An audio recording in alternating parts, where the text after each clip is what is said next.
So I bought a crashed damaged car, a 2025 MG ZS. Alright, so we finally got the MG. There's on the trailer there. One of my mates, Adrian, is helping me tow it home. It is looking rather nice, 2025 model, and we're going to start working on this vehicle probably tonight even. Alrighty, so the MG arrives.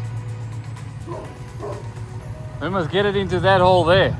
So check this out. These codes aren't engine faults. This is crash data stored in the SIS module, basically the airbag system. When the car detects a crash, it logs it and then locks the ECU as a safety feature. So even if everything else is fine, the car won't start. So the issue isn't here mechanical at all. The car just thinks it's still crashed. Until we clear the crash data or reset the SIS module, it's not going anywhere. Put all these things out. Got the entire cradle out. Bumpers, lights, all of that.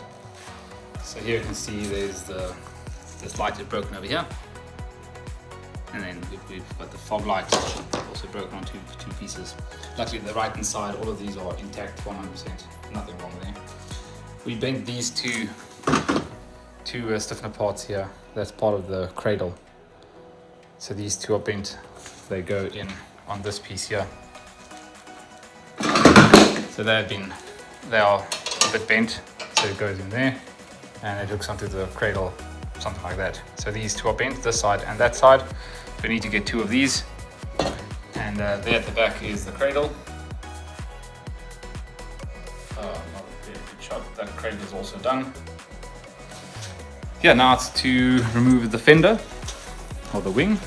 I'm going to remove that next, and then we will know what we are talking about and looking at behind that. You can see at this point here, this is where it is hitting the door.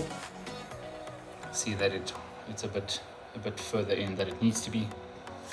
And what I've noticed as well is this part here also bent a slight bit here as well. So the rest is flat there, it's just on that bolt where it actually bent a bit. All of this is perfectly fine. Here you can see this fender did tear out a bit there, and it had a little dent in there and it pushed the whole fender back into the door. Also the under tray broke off, so there's the piece of that, and there's the under tray. You can see this whole section here broke off at that side. That side is perfectly fine, and the stiffener bar at the front, the crash bar, this is perfectly straight as well. Right, we've got the fender line out and most of the wing. Just a few bolts and clips inside here to take out and to remove, to get those out. One clip at the bottom, and probably one or two bolts at the top as well. Then this wing should come off. Enjoy this video, hit like and tap the bell icon so you don't miss the next one.